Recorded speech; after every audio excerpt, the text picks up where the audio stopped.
अभी हम टिकारी प्रखंड में मौजूद हैं और हमारे सामने नंदवंशी चेतना मंच के तमाम अधिकारी मौजूद हैं। यहाँ पे अभी मौजूद हैं माननीय नंदवंशी चेतना मंच के सचिव एवं प्रखंड अध्यक्ष मौजूद हैं। हम बात करेंगे कि आज किस तरह से मीटिंग किया गया आज है। तो सर, आपका मेरे चैनल पर बहुत बहुत स्वागत है। आपका भी मेरे तरफ से धन्यवाद। आपका सर, आज किस तरह से किस मुद्दा पे आप लोग का यह मीटिंग किया गया, किस मुद्दा पे है? आखिर सरकार से क्या मांग है आपका? देखिए, हम लोग को सरकार से मांग है कि हम लोग को सरकार कहीं के नहीं छोड़ा है, बीच बीच में ला के रख दिया है। तो हम लोग सरकार से मांग करते हैं कि राजनीतिक में भी हम लोग को भागीदारी मिलना चाहिए, और जो हम लोग का अति पिछड़ा में बीच में जो रख दिया और उसमें अदर कास्ट को भी लाया गया है अति पिछड़ा समाज में, मगर उसको ला के बस छोड़ देगा, उसमें आरक्षण को और बढ़ाया नहीं गया है। तो सरकार से हम मांग करेंगे कि हम लोग को अगर अति पिछड़ा से SC ST में लाएं। हम लोग एक तरह से बहुत माने दबके हुए परिवार से आते हैं, और राजनीतिक में हम लोग का भी समाज से बहुत से लोग हैं कि इच्छुक है समाज सेवा करने के लिए। तो उनका अभी तुरंत विधानसभा का चुनाव आने वाला है, उसमें टिकट दिया जाए और हम लोग को समाज का जो मान सम्मान, चाहे राजनीतिक कोई भी पार्टी हो, जो देगा उन्हीं लोग के हम लोग साथ हैं और उनको मदद करेंगे। सरकार तो यह कहती है कि हमने जननायक कर्पूरी ठाकुर को भारत रत्न दे करके नाई समाज एवं नंदवंशी समाज को मान बढ़ाया। क्या सरकार को क्या मनसा है कि उन्होंने जननायक कर्पूरी ठाकुर को बहुत दिनों से आप लोग, आपके संगठन के लोग भी एवं तमाम संगठन के लोग, राजनीतिक हो या फिर कोई भी हो, बहुत दिनों से मांग कर रहे थे। हाल फिलहाल में ही देश के प्रधानमंत्री ने यह घोषणा किया कि जननायक कर्पूरी ठाकुर को भारत रत्न दिया जाए। आखिर उससे आप लोग कितना संतुष्ट हैं?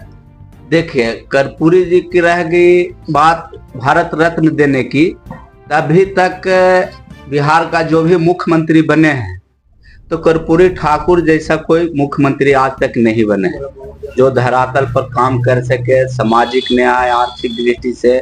अगर महिला को भी आरक्षण में लाया, वोट देने के लिए भी ये चीज किया गया, 5वीं तक पढ़ाई फ्री किया गया।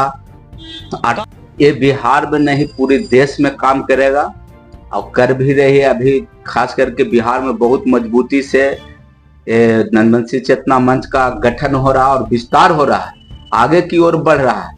हमारा कल 8 तारीख को फतेहपुर में तिरंगा यात्रा है, एक भव्य तिरंगा। वो सरकार को संदेश हम तिरंगा यात्रा से देना चाहते हैं कि हम लोग भी मजबूती है, हम लोग भी अधिकार पाने के लिए, हक के लिए लड़ाई लड़ने के लिए तैयार है। और गया में भी हम लोग जो किए थे, एक भव्य था कि एक ऐतिहासिक था। कोई राजनीतिक पार्टी आज तक वैसा रोड शो, तिरंगा यात्रा या किसी तरह से नहीं किया। हम लोग गया को पाठ दिए थे। जी हाँ, उस चीज को हमने भी कवरेज किया था। काफी भव्य तिरंगा यात्रा नंदवंशी चेतना मंच की तरफ से निकाला गया था और नंदवंशी समाज के लोग काफी उसमें सम्मिलित हुए थे। हम चैनल से और बता देने चाहते हैं कि जो कर्पूरी जी का रह गया नंदवंशी भारत रत्न देने की बात, तो किसी सरकार ने नहीं दिया। कोई सरकार ने वो अपने शासन काल में दिया, मगर उनको तो पहले मिल जाना चाहिए था। एक वोट बैंक बनाने के लिए कि हम नंदवंशी समाज का वोट ग्रहण करें, उनको देके एक छलवा, एक ठग गया। एक कर्तव्य था कर्पूरी जी को, एक कर्तव्य था कि वो देने के लिए मजबूर हुए, और एक नंदवंशी का लड़ाई था कि भारत रत्न दिया जाए। कहीं नहीं कहीं अभी नंदवंशी चेतना मंच के जो सचिव जी एवं तमाम अध्यक्ष मौजूद हैं, वह कहीं न कहीं सरकार पर निशाना करते हुए यह कहना चाह रहे हैं कि जननायक कर्पूरी ठाकुर जी को भारत रत्न काफी पहले मिल जाना चाहिए था, जो कि नहीं मिला। और राजनीतिक कहीं न कहीं इसमें खेला करके उनको राताराती जननायक कर्पूरी ठाकुर को भारत रत्न दिया गया। तो कहीं न कहीं आपके समाज के तो मान सम्मान सरकार ने बढ़ाया कि जननायक कर्पूरी ठाकुर को भारत रत्न दिया गया। इससे आप क्या कहना चाहते हैं आप? देखिए, नाई समाज से हम लोग आते हैं और नाई समाज का इतिहास तो बहुत बड़ा है। हम लोग के जो भी पूर्वज थे वो सत्ता पर आसीन रहे हैं और लंबे समय तक शासन किए हैं। और इसके साथ साथ सामाजिक कार्य में हम लोगों का बहुत बड़ा योगदान रहा है। लेकिन इसके साथ साथ ये भी एक शिकायत है कि हम लोग बहुत गरीबी से गुजरे हैं। हमारे जो भी पूर्वज हैं इतने गरीब रह चुके हैं कि वो अपने बच्चे को शिक्षा देने में बहुत पीछे रहे हैं। तो इन सब चीज़ों को नज़र में रखते हुए हमारे बीच कर्पूरी ठाकुर जी उभरे और शासन सत्ता में आए, 3 बार मुख्यमंत्री रहे और मुख्यमंत्री रहने के बाद उन्होंने विचार किया कि अपने समाज के लोगों को ऐसी व्यवस्था किया जाए जिससे हमारा समाज भी आगे बढ़े। उन्होंने किया, बहुत बढ़िया काम किए। यहाँ तक ये किए कि हमारे समाज के लोग जो हैं वो अंग्रेजी जानते नहीं हैं, इसलिए कि सुखी संपन्न है वही अंग्रेजी जानते हैं, हमारे समाज जानते नहीं हैं। तो अंग्रेजी के चलते वो मैट्रिक तक पास नहीं कर पाते हैं। तो जो है मैट्रिक न पास करने पर भी वो आगे बढ़े, उनकी शिक्षा में बाधा ना आए। तो मैट्रिक पास जो है बिना मैट्रिक का बिना इंग्लिश का उन्होंने पास कर दिया। यहाँ जो अंग्रेजी में भी फेल हो जाते हैं वो भी नहीं रुकेंगे, आगे की शिक्षा ग्रहण करेंगे। और लोगों ने किया, इसका फायदा उठाया और फायदा उठाते हुए आगे तो बढ़े।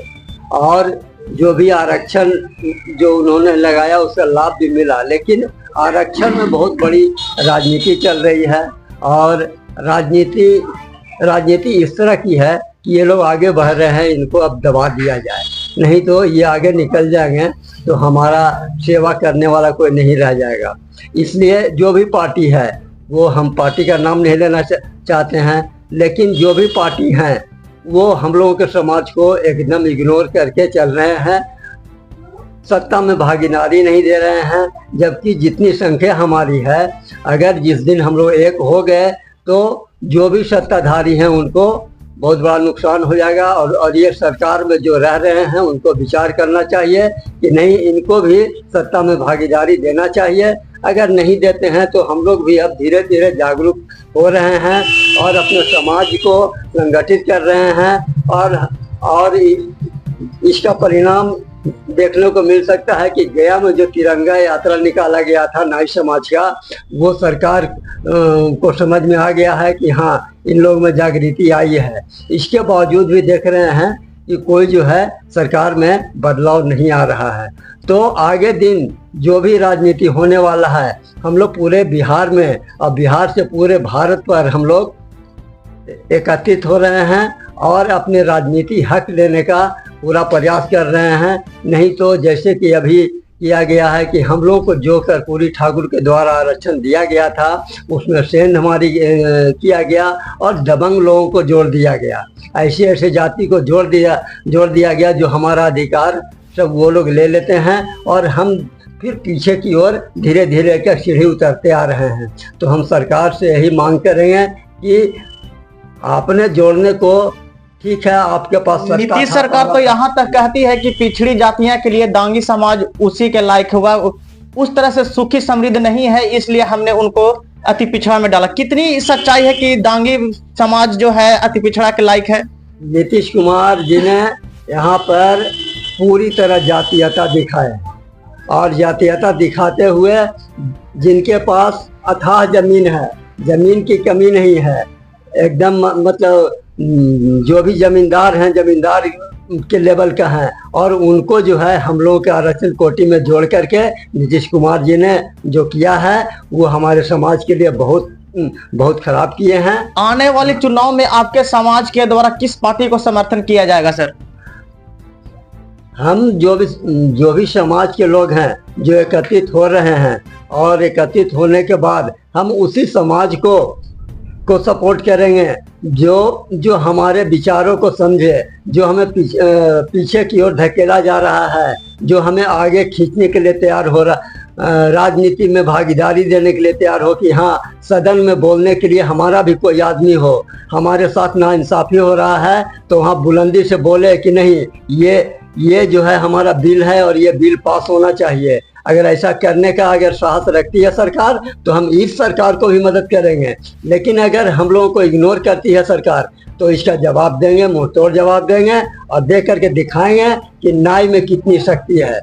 तो यहाँ पे देख सकते हैं कि अभी नंदवंशी चेतना मंच के तमाम अधिकारीगण से हमने मौजूद हैं और वहां पे हम उनसे बात किए। इन्होंने साफ साफ कह दिया है कि आगामी जो चुनाव आने वाले हैं उसमें हमारे समाज के लोग एकत्र हो करके उसी राजनीतिक पार्टी को वोट देगी जो हमारे समाज के लिए, हमारे हक के लिए बात करेगा।